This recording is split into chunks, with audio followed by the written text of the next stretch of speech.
Hello friends, ಹೇಗಿದ್ದೀರಾ? ನಾವು last ಕ್ಲಾಸಲ್ಲಿ ನ್ಯೂಕ್ಲಿಯರ್ ಕೆಮಿಸ್ಟ್ರಿಯ ನ್ಯೂಕ್ಲಿಯಸ್ ಸ್ಟೆಬಿಲಿಟಿಯ ಬಗ್ಗೆ ಮಾತಾಡ್ತಾ ಇದ್ವಿ. ಯಾವ ಕೇಸಲ್ಲಿ ನ್ಯೂಕ್ಲಿಯರ್ ಸ್ಟೆಬಿಲಿಟಿ ಜಾಸ್ತಿ ಇರುತ್ತೆ. So let's continue the today's class. First point ನಾವು ಈವನ್ ಆಡ್ ಥಿಯೋರಿ ಬಗ್ಗೆ ತಿಳ್ಕೊಂಡಿದ್ವಿ. ದೆನ್ ಮ್ಯಾಜಿಕ್ ನಂಬರ್ಸ್ ಬಗ್ಗೆ ತಿಳ್ಕೊಂಡಿದ್ವಿ. ದೆನ್ ನಾವು the third point is A packing fraction ಅಂತ ಹೇಳಿ. ಏನಿದು ಪ್ಯಾಕಿಂಗ್ ಫ್ರಾಕ್ಷನ್ ಅಂತಂದ್ರೆ, it is a way of expressing variation of atomic mass from the whole mass number. ನ್ಯೂಕ್ಲಿಯಸ್ಸಿನ whole mass ಏನಿದೆ ಅದಕ್ಕೂ ಮತ್ತೆ difference in the mass defect to mass ನಂಬರ್ದು ratio ಏನಿದೆ into 10⁴ that is called as packing fraction. ಅಂದ್ರೆ it mainly focus on defect in the mass of nucleus. ಈ 2 case ಬರುತ್ತೆ. ಒಂದು ಪ್ಯಾಕಿಂಗ್ ಫ್ರಾಕ್ಷನ್ ನೆಗೆಟಿವ್ ಅಂತ ಹೇಳಿ, ಇನ್ನೊಂದು ಪಾಸಿಟಿವ್ ಪ್ಯಾಕಿಂಗ್ ಫ್ರಾಕ್ಷನ್ ಅಂತ ಹೇಳಿ.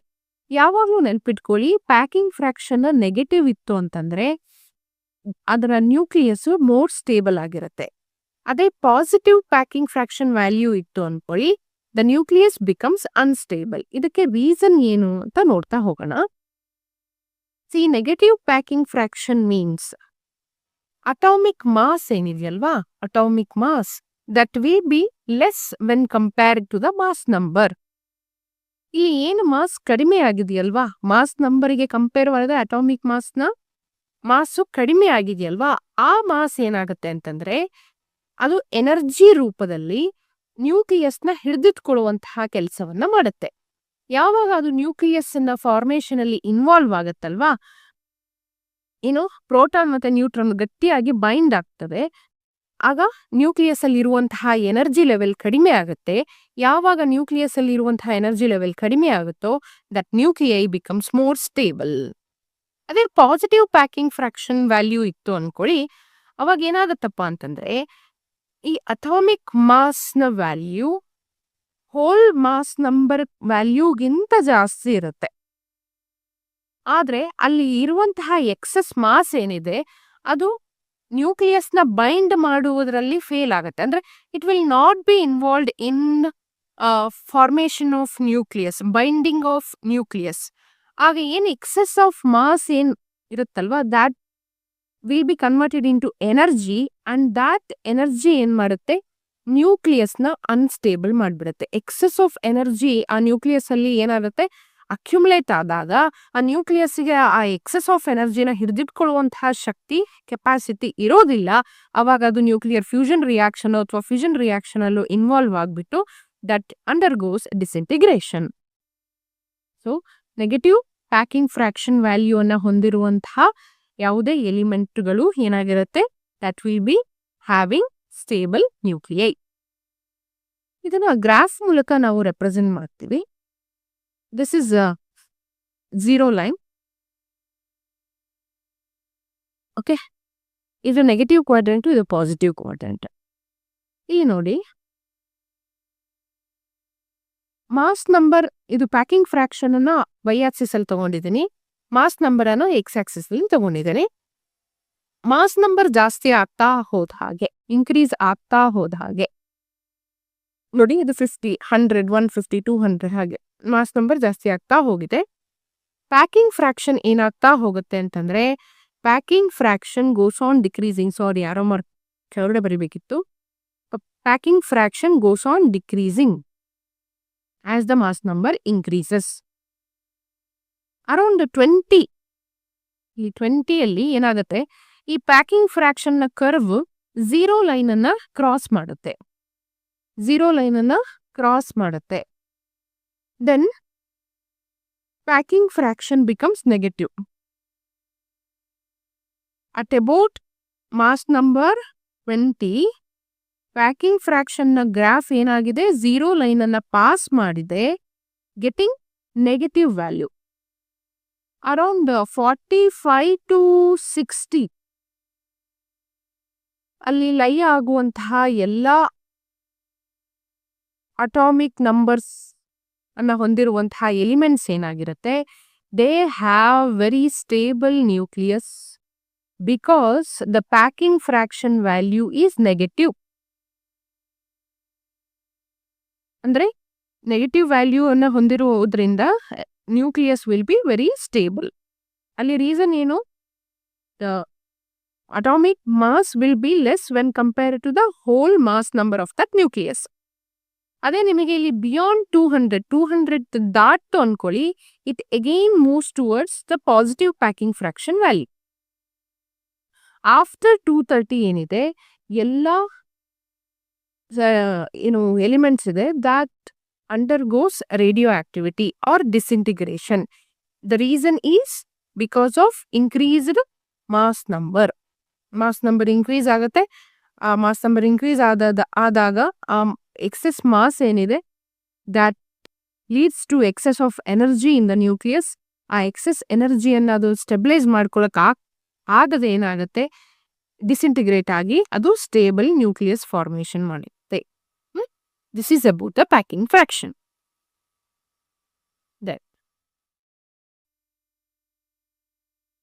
The fourth point regarding nuclear stability is about binding energy ಅಂತ ಹೇಳಿ. ಏನಿದು ಬೈಂಡಿಂಗ್ ಎನರ್ಜಿ ಅಂತಂದ್ರೆ, ಒಂದು ನ್ಯೂಕ್ಲಿಯಸ್ ಅನ್ನ ಬ್ರೇಕ್ ಮಾಡಲಿಕ್ಕೆ into protons and neutrons how much energy is required, ಅದನ್ನ ನಾವು ಬೈಂಡಿಂಗ್ ಎನರ್ಜಿ ಅಂತ ಕರಿತೀವಿ. ಇದನ್ನ ಹೀಗೂ ಕರಿಬಹುದು. ಬೈಂಡಿಂಗ್ ಎನರ್ಜಿ ಅಂತಂದ್ರೆ ಪ್ರೋಟಾನ್ಸ್ ಮತ್ತೆ ನ್ಯೂಟ್ರಾನ್ಸ್ ಅನ್ನ ಹಿಡಿದಿಟ್ಕೊಳ್ಳೋದು, ನ್ಯೂಕ್ಲಿಯಸ್ ಅಲ್ಲಿ ಹಿಡಿದಿಟ್ಕೊಳ್ಳುವಂತಹ ಶಕ್ತಿಯನ್ನು ಕೂಡ ನಾವು ಬೈಂಡಿಂಗ್ ಎನರ್ಜಿ ಅಂತ ಕರಿತೀವಿ. Right.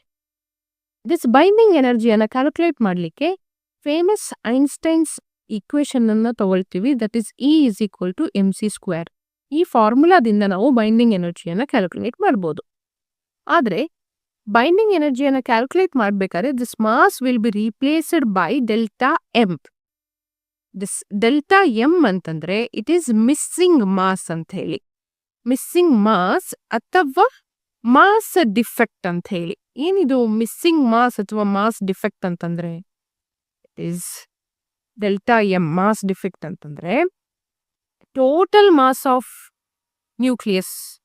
Total mass of nucleus ಅಂತಂದ್ರೆ ಆಲ್ ಟುಗೆದರ್ ನ್ಯೂಕ್ಲಿಯಸ್ಸಿನ ಮಾಸ್. ಇಲ್ಲಿ mass of individual mass of a neutron and individual mass of ಪ್ರೋಟಾನ್ದು some ಏನಿದೆಯಲ್ವಾ, ಆ ಸಮ್ಮಿಂದ ನಾವು ಟೋಟಲ್ ಮಾಸ್ ಆಫ್ ನ್ಯೂಕ್ಲಿಯಸ್ ಅನ್ನ ಮಾಡಿದಾಗ ಏನ್ ಡಿಫ್ರೆನ್ಸ್ ಸಿಗುತ್ತಲ್ವಾ, that is mass defect. When compared to total mass of nucleus, there will be some difference in the mass of individual neutron and individual proton. ಆ difference in mass ಏನಿದೆಯಲ್ವಾ, ಅದನ್ನೇ ನಾವು mass defect ಅಂತ ಕರಿತೀವಿ. The difference between the individual mass of neutron and individual mass of proton to total mass of the nucleus is called as mass defect. Mass defect ಅನ್ನು calculate ಮಾಡೋದು formula ಹೇಗೆ, delta M into c². Delta M is mass defect. ಓಕೆನಾ?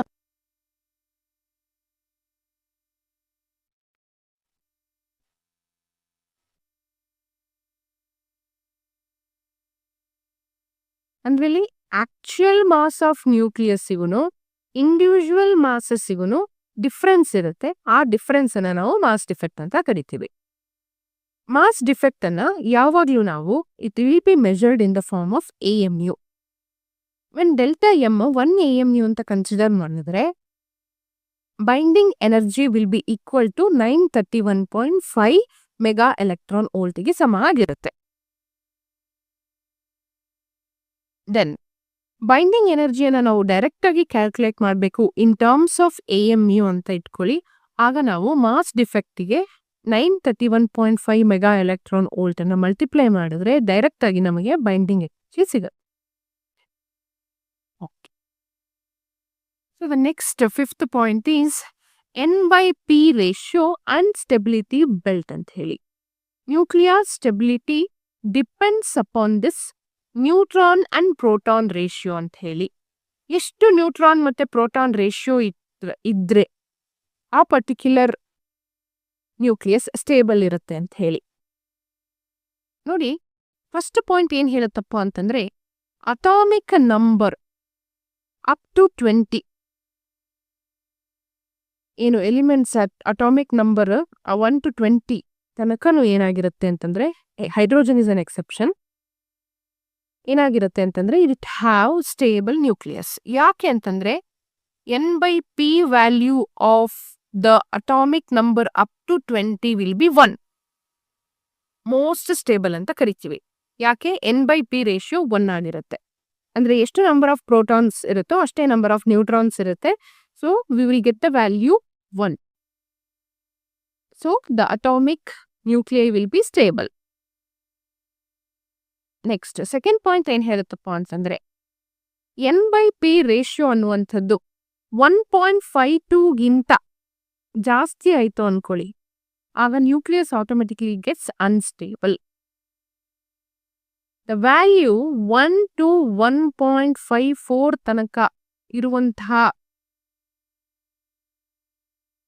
Atomic number ನ ಹೊಂದಿರುವಂತಹ elements ಏನಿರುತ್ತೆ, they will be highly stable. N/P ratio ಎಲ್ಲಿಂದ ಎಲ್ಲಿ ತನಕ ಇರಬೇಕು? 1ರಿಂದ 1.54 ತನಕ ಇತ್ತು ಅನ್ಕೊಳ್ಳಿ, ಆ ಎಲಿಮೆಂಟ್ಗಳು ತುಂಬಾ ಸ್ಟೇಬಲ್ ನ್ಯೂಕ್ಲಿಯಸ್ ಅನ್ನ ಹೊಂದಿರ್ತವೆ ಅಂತ. ನೆಕ್ಸ್ಟ್ ಥರ್ಡ್ ಪಾಯಿಂಟ್ ಏನ್ ಹೇಳುತ್ತಪ್ಪ ಅಂತಂದ್ರೆ, for atomic number greater than 83 ಮೇಲ್ಗಡೆ 84, 85, 86 like that, those elements will have totally unstable nuclei. ಯಾಕೆಂತಂದ್ರೆ ಅವುಗಳ N/P ರೇಷಿಯೋ ಜಾಸ್ತಿ ಆಗ್ತಾ ಹೋಗ್ತಾ ಇರುತ್ತೆ. ಲಾರ್ಜೆಸ್ಟ್ ಸ್ಟೇಬಲ್ ನ್ಯೂಕ್ಲಿಯಸ್ ಅನ್ನ ಹೊಂದಿರುವಂತಹದ್ದು ಅಂತಂದ್ರೆ, ಹ್ಯಾವಿಂಗ್ ಅಟಾಮಿಕ್ ನಂಬರ್ 83 ಅಂತಂದ್ರೆ ಅದು bismuth. Bismuth is having the highest means largest stable ನ್ಯೂಕ್ಲಿಯೈನ ಹೊಂದಿರುವಂತಹ ಒಂದು ಎಲಿಮೆಂಟ್ ಆಗಿದೆ. ಅದರ N/P ರೇಷಿಯೋ ಎಷ್ಟಿದೆ ಅಂತಂದ್ರೆ ದಟ್ ಈಸ್ 1.52 ಇದೆ. ಹಾಗಾಗಿ ಅದರ ನ್ಯೂಕ್ಲಿಯಸ್ ಸ್ಟೇಬಲ್ ಆಗಿರುವಂಥದ್ದು. It is line between 1 to 1.54 value ಅಲ್ವಾ, ಹಾಗಾಗಿ. ಓಕೆ, ನಾನು ಇಲ್ಲೊಂದು ಗ್ರಾಫ್ನ ಪ್ಲಾಟ್ ಮಾಡಿದ್ದೀನಿ, that is versus number of neutrons to number of protons ಅಂತ ಹೇಳಿ. ಈ ಏನಿಗೂ ನಿಮಗೆ ಬಾರಲ್ಲಿ ನಾನು ರಿಪ್ರೆಸೆಂಟ್ ಮಾಡಿದ್ದೀನಲ್ಲ, ಈ ಕರ್ವ್ ಏನಿದೆಯಲ್ವಾ, ಇದು ನ್ಯೂಕ್ಲಿಯಾರ್ ಸ್ಟೆಬಿಲಿಟಿ ಕರ್ವ್ ಅಂತ ಹೇಳಿ. ಏನಿದು? Nuclear stability curve. ಏನಿದು nuclear stability curve? I take an example. ಈ number of protons, number of neutrons ನ ತಗೊಂಡಿದ್ದೀನಿ. ಓಕೆನಾ? ನಂಬರ್ ಆಫ್ ನ್ಯೂಟ್ರಾನ್ಸ್ ಇಲ್ಲಿ 10, 20, 30 ಈ ರೀತಿ. ಇಲ್ಲೂ 10, 20, 30. ಓಕೆ, ಕಾರ್ಬನ್ ಅಪ್ಪ. ಕಾರ್ಬನ್ ಅಲ್ಲಿ ಎಷ್ಟು ನಂಬರ್ ಆಫ್ ಪ್ರೋಟಾನ್ಸ್ ಇರುತ್ತೆ? 6 ನಂಬರ್ ಆಫ್ ಪ್ರೋಟಾನ್ ಇರುತ್ತೆ, 6 ನಂಬರ್ ಆಫ್ ನ್ಯೂಟ್ರಾನ್ಸ್ ಇರುತ್ತೆ. ಸಮ್ವೇರ್ ಹಿಯರ್ ನನಗೆ ಇಲ್ಲೊಂದು ಪಾಯಿಂಟ್ ಸಿಕ್ತು. ಇಲ್ಲಿ ಕಾರ್ಬನಿನ N/P ರೇಷಿಯೋನ ಪ್ಲಾಟ್ ಮಾಡುತ್ತೆ. ಅದೇ ರೀತಿ ಸೋಡಿಯಂದು ನಂಬರ್ ಆಫ್ ಪ್ರೋಟಾನ್ಗಳ ಸಂಖ್ಯೆ 11 ಇರುತ್ತೆ, ನ್ಯೂಟ್ರಾನ್ಗಳ ಸಂಖ್ಯೆ 12 ಇರುತ್ತೆ. ಸೊ N/P ಪ್ಲಾಟ್ ಅನ್ನು ಮಾಡ್ತೀನಿ. Somewhere here I will get okay. ಈ ರೀತಿ ನನಗೆ large number of N/P points ಸಿಗ್ತಾ ಹೋಗುತ್ತೆ. ಆ ಪಾಯಿಂಟ್ಸನ್ನೆಲ್ಲ ಕಂಬೈನ್ ಮಾಡಿದೆ ಅನ್ಕೊಳ್ಳಿ, I will get a curve. That curve is called as nuclear stability curve. ಈ ಕರ್ವಲ್ಲಿ ಬರುವಂತಹ ಎಲ್ಲಾ ಅಟಾಮಿಕ್ ನಂಬರ್ನ ಹೊಂದಿರುವಂತಹ ಎಲಿಮೆಂಟ್ಸ್ಗಳು ಮೋಸ್ಟ್ ಸ್ಟೇಬಲ್ ಆಗಿರುತ್ತೆ. ಯಾಕೆ ಅಂತಂದ್ರೆ ಅವುಗಳ N/P ರೇಷಿಯೋ ಎಲ್ಲಿಂದ ಎಲ್ಲಿ ತನಕ ಇರುತ್ತೆ? 1 to 1.54 ತನಕ ಇರುತ್ತೆ. ಈ ಆರಿಜಿನ್ ಇಂದ ಏನ್ ಪಾಸ್ ಆಗಿದೆಯಲ್ಪ line, that line is given by N/P is exactly equal to 1. Okay, ಏನು ಈ ಸ್ಟೆಬಿಲಿಟಿ ಕರ್ವ್ನ ದಾಟಿ ಬೇರೆ ಅಟಾಮಿಕ್ ನಂಬರ್ನ ಹೊಂದಿರುವಂತಹ ಎಲಿಮೆಂಟ್ಸ್ ಯಾವಾಗಲೂ ಏನಾಗಿರುತ್ತೆ? ಹೈಲಿ ಅನ್ಸ್ಟೇಬಲ್ ಆಗಿರುತ್ತೆ. ಇಲ್ಲಿರ್ಬೋದು. ಇಲ್ಲಿ ನಂಬರ್ ಆಫ್ ನ್ಯೂಟ್ರಾನ್ಸ್ಗಳ ಸಂಖ್ಯೆ ಜಾಸ್ತಿ ಆಗಿಬಿಡುತ್ತೆ, ಸೊ ಬಿಕಮ್ಸ್ ಅನ್ಸ್ಟೇಬಲ್. ಇಲ್ಲಿ ನಂಬರ್ ಆಫ್ ಪ್ರೋಟಾನ್ಸ್ಗಳ ಸಂಖ್ಯೆ ಜಾಸ್ತಿ ಆಗಿರುತ್ತೆ, so here it becomes unstable. Okay, ಇಲ್ಲಿ ನಮ್ಗೆ ಏನ್ ಗೊತ್ತಾಯ್ತು? Nuclear stability totally depends upon the N/P ratio ಅಂತ ಗೊತ್ತಾಯ್ತು. Okay, next radioactive series ಅಂತ ಹೇಳಿ ನಮಗೆ ಸಿಕ್ಕಿರುವಂತಹ ಎಲ್ಲಾ ರೇಡಿಯೋ ಆಕ್ಟಿವ್ ಸೀರೀಸ್ ಆಫ್ ಎಲಿಮೆಂಟ್ಸ್ಗಳು ಕೂಡ ಈ 4 ಸೀರೀಸಿಗೆ ಬಿಲಾಂಗ್ ಆಗಿರ್ತವೆ. ಒಂದು uranium series, thorium series, actinium series, neptunium series ಅಂತ ಹೇಳಿ. ನೋಡಿ, ರೇಡಿಯೋ ಆಕ್ಟಿವ್ ಸೀರೀಸ್ ನಾವು ಅದನ್ನ ಸಿರೀಸ್ ಅಂತ ಯಾಕೆ ಕರಿತೀವಿ ಅನ್ನೋದನ್ನ ತಿಳ್ಕೊಳ್ಳೋಣ. ನೋಡಿ, high unstable radio active substance like thorium ತಗೊಳ್ಳಿ, ಯುರೇನಿಯಂ ತಗೊಳ್ಳಿ, ಆಕ್ಟಿನಿಯಂ ತಗೊಳ್ಳಿ, ಏನ್ ಮಾಡ್ತವೆ ಅಂತಂದ್ರೆ ಈ ರೇಡಿಯೋ ಆಕ್ಟಿವ್ ಎಲಿಮೆಂಟ್ಸ್ಗಳು ಸುಮ್ಮನೆ ಇರಲ್ಲ. ಏನ್ ಮಾಡ್ತವೆ? they undergo radioactivity to form another radioactive substance. Through what? Through alpha emission ಆಗಿರ್ಬೋದು, ಬೀಟಾ ಎಮಿಷನ್ ಆಗಿರ್ಬೋದು, ಅಥವಾ ಪಾಸಿಟ್ರಾನ್ ಎಮಿಷನ್ ಆಗಿರ್ಬೋದು, ಗ್ಯಾಮಾ ಎಮಿಷನ್ ಆಗಿರ್ಬೋದು. ಯಾವುದೇ ರೀತಿ ಎಮಿಷನ್ ಹೆಲ್ಪ್ನ ಮೂಲಕ ಅದೇನಾಗುತ್ತೆ, ಫರ್ದರ್ ಡಿಸ್ಇಂಟಿಗ್ರೇಟ್ ಆಗುತ್ತೆ to give another radioactive element, right? ಈ ರೇಡಿಯೋ ಆಕ್ಟಿವ್ ಎಲಿಮೆಂಟ್ ಏನಿರುತ್ತಲ್ವಾ, ಅದು ಸುಮ್ಮನೆ ಕೂರಲ್ಲ. That is also radioactive, that will also undergo disintegration. So further ಏನಾಗುತ್ತೆ, ರೇಡಿಯೋ ಆಕ್ಟಿವ್ ಎಲಿಮೆಂಟ್ ಆಗಿ ಫಾರ್ಮ್ ಆಗುತ್ತೆ. ಇದು ಸುಮ್ಮನೆ ಇರಲ್ಲ, ಇದು ಫರ್ದರ್ ಏನಾಗುತ್ತೆ, ರೇಡಿಯೋ ಆಕ್ಟಿವ್ ಎಲಿಮೆಂಟ್ ಆಗುತ್ತೆ. ಇದು ಫರ್ದರ್ ಡಿಸ್ಇಂಟಿಗ್ರೇಟ್ ಆಗಿ ಇನ್ನೊಂದು ರೇಡಿಯೋ ಆಕ್ಟಿವ್ ಎಲಿಮೆಂಟ್ ಆಗುತ್ತೆ. ಎಲ್ಲಿ ತನಕ ಆಗುತ್ತೆ? Until it gets stable nuclei. Nucleus stable ಆಗೋ ತನಕ, ತನ್ನ ಎನರ್ಜಿಯನ್ನು ಕಳ್ಕೊಳ್ಳೋ ತನಕ ಏನ್ ಮಾಡ್ತಾ ಹೋಗುತ್ತೆ, ಡಿಸ್ಇಂಟಿಗ್ರೇಟ್ ಆಗ್ತಾ ಹೋಗುತ್ತೆ. Usually up to lead. Lead ಅಂತಂದ್ರೆ ಇಟ್ ಇಸ್ ಮೋರ್ ಸ್ಟೇಬಲ್ ನ್ಯೂಕ್ಲಿಯನ್ನ ಹೊಂದಿರುವಂತಹ ಒಂದು ಐಸೋಟೋಪ್. ಓಕೆ, ಇಲ್ಲಿ 4 ಟೈಪ್ ಆಗಿ ಡಿವೈಡ್ ಮಾಡ್ತೀವಿ. ಯಾಕೆ ಈ ರೀತಿ 4 ರೇಡಿಯೋ ಆಕ್ಟಿವ್ ಸೀರೀಸ್ ನಮಗೆ ಸಿಗ್ತಾ ಹೋಗುತ್ತೆ ಅಂತ ನೋಡೋಣ. ಈಗ first series 4n+2 uranium series ಅಂತ ಹೇಳಿ. ಈ ಸೀರೀಸ್ ಅಲ್ಲಿ ಬರುವಂತಹ ಎಲ್ಲಾ ಎಲಿಮೆಂಟ್ಸ್ಗಳ ಮಾಸ್ ನಂಬರ್ ಅನ್ನ ತಗೊಂಡ್ರೆ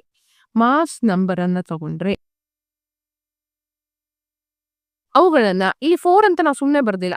ಆ 4 ಅನ್ನ ಏನ್ ಮಾಡ್ತೀವಿ, ಮಾಸ್ ನಂಬರ್ ಅನ್ನ ಡಿವೈಡ್ ಮಾಡ್ಲಿಕ್ಕೆ ಬಳಸ್ತೀವಿ. ಈ 4 ಅನ್ನ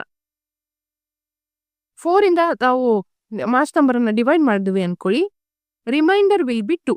ಈ ಯುರೇನಿಯಂ ಸೀರೀಸ್ ಅಲ್ಲಿ ಬರುವಂತಹ ಎಲ್ಲಾ ಎಲಿಮೆಂಟ್ಸ್ ಕ್ಯಾರೆಕ್ಟರಿಸ್ಟಿಕ್ ನೇಚರ್ ಏನಾಗಿರುತ್ತೆ, ಅವುಗಳ ಮಾಸ್ ನಂಬರ್ ಅನ್ನ ನಾವು 4 ಇಂದ ಡಿವೈಡ್ ಮಾಡಿದ್ರೆ remainder will be 2. 4n series ಅಲ್ಲಿ ಅಗೇನ್ ಮಾಸ್ ನಂಬರ್ ಅನ್ನ 4 ಇಂದ ಡಿವೈಡ್ ಮಾಡಿದ್ವಿ ಅನ್ಕೊಳ್ಳಿ, ಆಗ 0 will be the remainder, then it is called as thorium series. ಅದೇ ಮಾಸ್ ನಂಬರ್ ಅನ್ನ 4 ಇಂದ ಡಿವೈಡ್ ಮಾಡಿದಾಗ 3 ರಿಮೈಂಡರ್ ಸಿಕ್ತು ಅನ್ಕೊಳ್ಳಿ, ದಟ್ ಇಸ್ ಆಕ್ಟಿನಿಯಂ ಸೀರೀಸ್ ಅಂತ ಹೇಳಿ. ಅದೇ ಮಾಸ್ ನಂಬರ್ ಅನ್ನ 4 ಇಂದ ಡಿವೈಡ್ ಮಾಡಿದಾಗ 1 ಸಿಕ್ತು ಅನ್ಕೊಳ್ಳಿ, 1, ಅದು that is called as neptunium series. Okay, ಇಲ್ಲಿ ಏನು ಆಕ್ಟಿನಿಯಂ ಸೀರೀಸ್ ಏನಿದೆ, they are all artificially produced material ಆಗಿರುತ್ತೆ. ಯಾವುದೊಂದು ಕೂಡ ನ್ಯಾಚುರಲಿ ಅವೈಲಬಲ್ ಆಗಿರೋದಿಲ್ಲ, ಅದೊಂದು ನೆನ್ಪಿಟ್ಕೊಳ್ಳಿ. ಓಕೆನಾ? ನೆಕ್ಸ್ಟ್, ಸಮ್ ಇಂಪಾರ್ಟೆಂಟ್ ಟರ್ಮಿನಾಲಜೀಸ್ನ ನಾವು ನ್ಯೂಕ್ಲಿಯರ್ ಕೆಮಿಸ್ಟ್ರಿ ಚಾಪ್ಟರ್ ಅಲ್ಲಿ ನೋಡ್ತೀವಿ. That is isotope, isobar, isotone ಅಂತ ಹೇಳಿ. ಏನಿದು ಐಸೋಟೋಪ್ ಅಂತಂದ್ರೆ, ಎಲ್ಲ ರೇಡಿಯೋ ಆಕ್ಟಿವ್ ಐಸೋಟೋಪ್ಗಳು having same atomic number, carbon ಇದೆ ಇಲ್ಲಿ, having same atomic number 666. But mass number ಏನಾಗ್ತಾ ಹೋಗಿದೆ, ಚೇಂಜ್ ಆಗ್ತಾ ಹೋಗಿದೆ.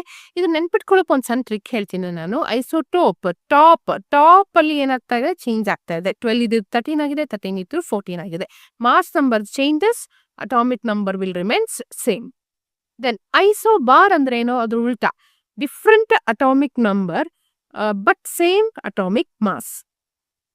See 40, 40, 40. Argon, then potassium and calcium. ಇಲ್ಲಿ ಮಾಸ್ ನಂಬರ್ ಈಸ್ 18, 19, 20. ಇಲ್ಲಿ ಏನಾಗ್ತಾ ಇದೆ, ಅಟಾಮಿಕ್ ನಂಬರ್ಗಳ ಸಂಖ್ಯೆ ಚೇಂಜ್ ಆಗ್ತಾ ಇದೆ, but mass number will be same. Bar means ಯಾವಾಗಲೂ ಏನೋ ಹೆವಿ ಆಗಿರುತ್ತೆ, ಕೆಳಗಡೆ ಲೈ ಆಗಿರುತ್ತಲ್ವಾ, ಗ್ರೌಂಡ್ ಮೇಲೆ ಇಟ್ಟಿರ್ತೀವಿ ಬಾರ್ ಅನ್ನ ನಾವು. ಸೊ ಬಾರ್ ಏನಾಗ್ತಾ ಇದೆ, ಚೇಂಜ್ ಆಗ್ತಾ ಇದೆ, ಮೇಲ್ಗಡೆ ಮಾಸ್ ಏನಾಗಿದೆ, ಸೇಮ್ ಇದೆ. ಆ ಥರ ನೆನ್ಪಿಟ್ಕೊಳ್ಳಿ. Then tone is related to the number of neutrons. Same number of neutrons ಇರುತ್ತೆ, ಬಟ್ ಡಿಫ್ರೆಂಟ್ ಅಟಾಮಿಕ್ ನಂಬರ್ ಇರುತ್ತೆ. For example carbon and nitrogen. ಅಲ್ಲಿ ಇರುವಂತಹ ನ್ಯೂಟ್ರಾನ್ಗಳ ಸಂಖ್ಯೆ ಸೇಮ್ ಇರುತ್ತೆ, ಬಟ್ ಅಟಾಮಿಕ್ ನಂಬರ್ ಇನ್ಕ್ರೀಸ್ ಆಗಿರುತ್ತೆ. 14 ಇದ್ದು 15 ಆಗಿದೆ, 6 ಇದ್ದು 7 ಆಗಿದೆ. ಓಕೆನಾ? Yes, right. ನಾವು coming to the new concept, that is Q value ಅಂತ ಹೇಳಿ. ಕ್ಯೂ ವ್ಯಾಲ್ಯೂ ಅಂದ್ರೆ ವೆರಿ ಸಿಂಪಲ್. ಒಂದು ನ್ಯೂಕ್ಲಿಯರ್ ರಿಯಾಕ್ಷನ್ ಆಗ್ತಿದೆ ಅನ್ಕೊಳ್ಳಿ. ನ್ಯೂಕ್ಲಿಯರ್ ರಿಯಾಕ್ಷನ್ ಆಗ್ತಿದೆ ಅಂತಂದ್ರೆ either amount of energy will be absorbed to undertake that reaction, ಅಥವಾ ಎನರ್ಜಿ ರಿಲೀಸ್ ಆಗುತ್ತೆ. ಅದನ್ನ ನಾವು ಕ್ಯೂ ವ್ಯಾಲ್ಯೂ ಅಂತ ಕರಿತೀವಿ. ಫಾರ್ ಎಕ್ಸಾಂಪಲ್ ನಂತರ ನೋಡೋಣ. ಅದ್ರಲ್ಲಿ 2 ಕೇಸ್ ಬರುತ್ತೆ, ಒಂದು ಪಾಸಿಟಿವ್, ಇನ್ನೊಂದು ನೆಗೆಟಿವ್ ಅಂತ ಹೇಳಿ. ಕ್ಯೂ ವ್ಯಾಲ್ಯೂ ನೆಗೆಟಿವ್ ಇತ್ತು ಅನ್ಕೊಳ್ಳಿ, ದಟ್ ಈಸ್ ಎಂಡೋಥರ್ಮಿಕ್ ರಿಯಾಕ್ಷನ್. ಅಂದ್ರೆ ಎನರ್ಜಿ ವಿಲ್ ಬಿ ಅಬ್ಸಾರ್ಬ್ಡ್. ಅದೇ ಕ್ಯೂ ವ್ಯಾಲ್ಯೂ ಪಾಸಿಟಿವ್ ಇತ್ತು ಅನ್ಕೊಳ್ಳಿ, ಎನರ್ಜಿ ರಿಲೀಸ್ ಆಗ್ತಾ ಇರುತ್ತೆ. ಎಕ್ಸೋಥರ್ಮಿಕ್ ರಿಯಾಕ್ಷನ್ ಇದ್ದಾಗ ಕ್ಯೂ ವ್ಯಾಲ್ಯೂ ಪಾಸಿಟಿವ್ ಇರುತ್ತೆ. ಸಿ ದಿಸ್ ಕ್ಯೂ ವ್ಯಾಲ್ಯೂ ಏನು ಅಮೌಂಟ್ ಆಫ್ ಎನರ್ಜಿ ರಿಲೀಸ್ಡ್ ಏನಿದೆಯಲ್ವಾ ಅಥವಾ ಅಬ್ಸಾರ್ಬ್ಡ್ ಏನಿದೆಯಲ್ವಾ ಅದನ್ನ ಕ್ಯಾಲ್ಕುಲೇಟ್ ಮಾಡೋದಕ್ಕೆ ಫಾರ್ಮುಲಾ ಈ ರೀತಿ ಇದೆ. Mass of product minus mass of reactant into 931.5 milli electron volt. This is the formula to calculate the Q value. Yes, ಯಾವಾಗ negative ಬರುತ್ತೆ ಯಾವಾಗ ಪಾಸಿಟಿವ್ ಬರುತ್ತೆ ಅಂತಂದ್ರೆ, ನೆಗೆಟಿವ್ ಯಾವಾಗ ಬರುತ್ತೆ ಅಂತಂದ್ರೆ when mass of reactant is less than mass of product. ಈ case ಇದ್ದಾಗ ಯಾವುದೇ ರಿಯಾಕ್ಷನ್ ಅಲ್ಲಿ ಮಾಸ್ ಆಫ್ ರಿಯಾಕ್ಟೆಂಟ್ ಕಡಿಮೆ ಇದ್ದು ಮಾಸ್ ಆಫ್ ಪ್ರಾಡಕ್ಟ್ ಜಾಸ್ತಿ ಇತ್ತು ಅಂತಂದ್ರೆ Q value will become negative.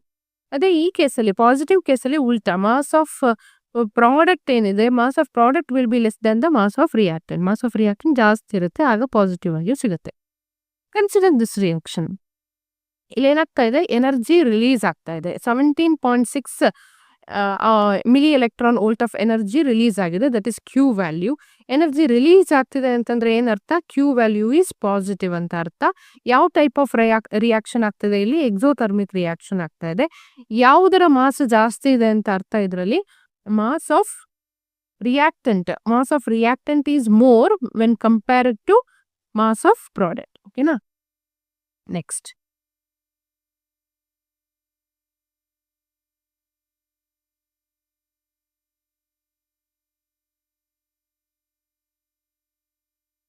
ಒಂದು most important application of nuclear chemistry is to find the age of any dead organisms or wood or any fossils. We can determine the exact age of that. ಯಾವುದೇ dead ಆರ್ಗ್ಯಾನಿಸಮ್ಸಿನ age ಅನ್ನ predict ಮಾಡ್ಬೋದು through mainly two methods. One is carbon dating method ಅಂತ ಹೇಳಿ, ಇನ್ನೊಂದು rock dating method ಅಂತ ಹೇಳಿ.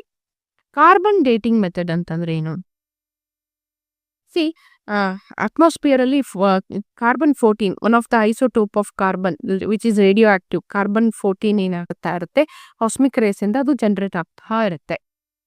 ಆ carbon oxygen ಜೊತೆ ಕಂಬೈನ್ ಆಗಿ ಕಾರ್ಬನ್ ಡೈಆಕ್ಸೈಡ್ ನ ಫಾರ್ಮಲ್ ಏನಾಗುತ್ತೆ, ಪ್ಲಾಂಟ್ಸ್ಗೆ ಬಂದು ಸೇರುತ್ತೆ. ಪ್ಲಾಂಟ್ಸ್ ಬಾಡಿಯಿಂದ ಅನಿಮಲ್ಸ್ ಬಾಡಿಗೆ ಬಂದು ಸೇರುತ್ತೆ. ಓಕೆ, ಅನಿಮಲ್ಸ್ ಬಾಡಿಯಲ್ಲಿ ಏನಾಗ್ತಾ ಇರುತ್ತೆ, ಕಾರ್ಬನ್ ಡೈಆಕ್ಸೈಡ್ ಅನ್ನುವಂಥದ್ದು ಎಕ್ಸ್ಚೇಂಜ್ ಆಗ್ತಾ ಇರುತ್ತೆ. ಅಂದ್ರೆ ಅದು ಸರ್ಟನ್ ಅಮೌಂಟ್ ಆಫ್ ಕಾರ್ಬನ್ ಅನ್ನ ಅಬ್ಸಾರ್ಬ್ ಮಾಡ್ಕೊಳ್ತಾ ಇರುತ್ತೆ, ಸರ್ಟನ್ ಅಮೌಂಟ್ ಆಫ್ ಕಾರ್ಬನ್ ಅನ್ನ ರಿಲೀಸ್ ಮಾಡ್ತಾ ಇರುತ್ತೆ. ಅದೇ ಒಂದು ಸಲ ಆ ಜೀವಂತ ಆರ್ಗ್ಯಾನಿಸಮ್ ಏನಾಯ್ತು, ಸತ್ತೋಯ್ತು. ಆಗೇನಾಗುತ್ತೆ, ಕಾರ್ಬನ್ 14 ಅನ್ನ ಅಕ್ಸೆಪ್ಟ್ ಮಾಡ್ಕೊಳ್ಳುವಂತಹ ಕೆಪಾಸಿಟಿ ಫುಲ್ ಟು ಫುಲ್ ಏನಾಗುತ್ತೆ, ಸ್ಟಾಪ್ ಆಗ್ಬಿಡುತ್ತೆ. ಏನು ಬಾಡಿಯಲ್ಲಿ ಇರುವಂತಹ ರಿಮೈನಿಂಗ್ ಕಾರ್ಬನ್ 14 ಏನಿರುತ್ತೆ ದಟ್ ವಿಲ್ ಬಿಕಮ್ಸ್ ಕಾನ್ಸ್ಟೆಂಟ್. ಅದು ಹೋಗ್ತಾ ಹೋಗ್ತಾ ಏಜ್ ಹೋಗ್ತಾ ಹೋಗ್ತಾ ಏನಾಗುತ್ತೆ, ಏಜ್ ಪಾಸ್ ಆಗ್ತಾ ಆಗ್ತಾ ಅಂದ್ರೆ ಆ ಡೆಡ್ ಆರ್ಗ್ಯಾನಿಸಮ್ದು ಏಜ್ ಪಾಸ್ ಆಗ್ತಾ ಆಗ್ತಾ ಏನಾಗುತ್ತೆ, ಕಾರ್ಬನ್ 14 ಏನಿರುತ್ತೆ ಬಾಡಿಯಲ್ಲಿ ಅದು it undergoes decay. How it undergoes decay? By emitting a beta particle, by emitting an electron ಏನ್ ಮಾಡುತ್ತೆ, it gets converted into nitrogen. ಇಲ್ಲಿ ಏನಾಗಿದೆ, ಕಾರ್ಬನ್ ಅಲ್ಲಿ ಇರುವಂತಹ ನ್ಯೂಟ್ರಾನ್ ಪ್ರೋಟಾನ್ ಆಗಿ ಕನ್ವರ್ಟ್ ಆಗಿದೆ. ಅಂದ್ರೆ atomic number is increased by 1 unit. ಎಷ್ಟು ಅಮೌಂಟ್ ಆಫ್ ಕಾರ್ಬನ್ ಡಿಕೆ ಆಗಿದೆ ಅನ್ನೋದನ್ನ ರೇಷಿಯೋ ತಗೊಂಡು ನಾವು ಈ ಫಾರ್ಮುಲಾಗೆ ಸಬ್ಸ್ಟಿಟ್ಯೂಟ್ ಮಾಡಿದ್ವಿ ಅನ್ಕೊಳ್ಳಿ. That is T is equal to 2.303 into T half by 0.693 into log of n0 by n. Then we will get the exact age of that fossil. What is this n0 ಅಂತಂದ್ರೆ, it is the activity of carbon 14 found in the living organism. ಅದೇ n ಅಂತಂದ್ರೆ it is the activity of carbon 14 in a dead organism. ಓಕೆನಾ? That is also written as amount of carbon 14 in fresh wood. ಅಂದ್ರೆ living wood ಅನ್ನ ಮೇಲ್ ತಗೊಳ್ಬೇಕು, dead form of wood ಅನ್ನ ಕೆಳಗಡೆ ತಗೊಳ್ಬೇಕು. ಅದರ ರೇಷಿಯೋನ ನಾವು ಈ ಫಾರ್ಮುಲಾಗೆ ಹಾಕಿದಾಗ ನಮಗೆ ಅದರ ಏಜ್ ಸಿಗುತ್ತೆ. Then the second method is rock dating method ಅಂತ ಹೇಳಿ. ಹೆಸರೇ ಹೇಳ್ತಾ ಇದೆ, ರಾಕ್ಸ್ ಅಂದ್ರೆ ಮಿಲಿಯನ್ಸ್ ಆಫ್ ಇಯರ್ಸ್ ಅನ್ನ ಕಳೆದಿರುವಂತಹ ತುಂಬಾ ಹಳೆಯದಾದಂತಹ ಮಿನರಲ್ಸ್ ಇರಬಹುದು ಅಥವಾ ಯಾವುದೇ ಪ್ರೀಶಿಯಸ್ ರಾಕ್ಸ್ ಇರಬಹುದು, ಅವುಗಳ ಏಜನ್ನ ಡಿಟೆಕ್ಟ್ ಮಾಡಬೇಕು ಅಂತಂದ್ರೆ we use rock dating method. ಇಲ್ಲಿ ಇನಿಷಿಯಲಿ ಏನು ಪೇರೆಂಟ್ ಐಸೋಟೋಪ್ ಏನಾಗಿರುತ್ತೆ ಅಂತಂದ್ರೆ ಯುರೇನಿಯಂ ಆಗಿರುತ್ತೆ. Uranium highly unstable. ಅದರ ಸ್ಟೆಬಿಲಿಟಿಯನ್ನ ಕಾಯ್ದುಕೊಳ್ಳಿಕ್ಕೆ ಅದೇನ್ ಮಾಡ್ತಾ ಇರುತ್ತೆ, ಕಂಟಿನ್ಯೂಸ್ ಆಗಿ ಡಿಸಿಂಟಿಗ್ರೇಟ್ ಆಗ್ತಾ ಇರುತ್ತೆ, ರೇಡಿಯೋ ಆಕ್ಟಿವಿಟಿಯನ್ನ ತೋರಿಸ್ತಾ ಇರುತ್ತೆ until it gets converted in to lead. Lead it is considered as a stable isotope. ಯಾವುದೇ ಒಂದು ರಾಕ್ ತಗೊಂಡ್ವಿ ಅನ್ಕೊಳ್ಳಿ, ಅದರಲ್ಲಿರುವಂತಹ ಯುರೇನಿಯಮ್ ಎಷ್ಟು ಕ್ವಾಂಟಿಟಿಯಲ್ಲಿ ಲೆಡ್ ಆಗಿ ಕನ್ವರ್ಟ್ ಆಗಿದೆ ಅನ್ನೋದನ್ನ ನಾವು ತಗೊಂಡಾಗ, ಅದರ ರೇಷಿಯೋವನ್ನು ತಗೊಂಡು ಈ ಫಾರ್ಮುಲಾಗೆ ಸಬ್ಸ್ಟಿಟ್ಯೂಟ್ ಮಾಡಿದಾಗ we will get the exact age of that particular rock. That is lambda T is equal to 2.303 into log of 1 plus lead by uranium ಅಂತ ಹೇಳಿ.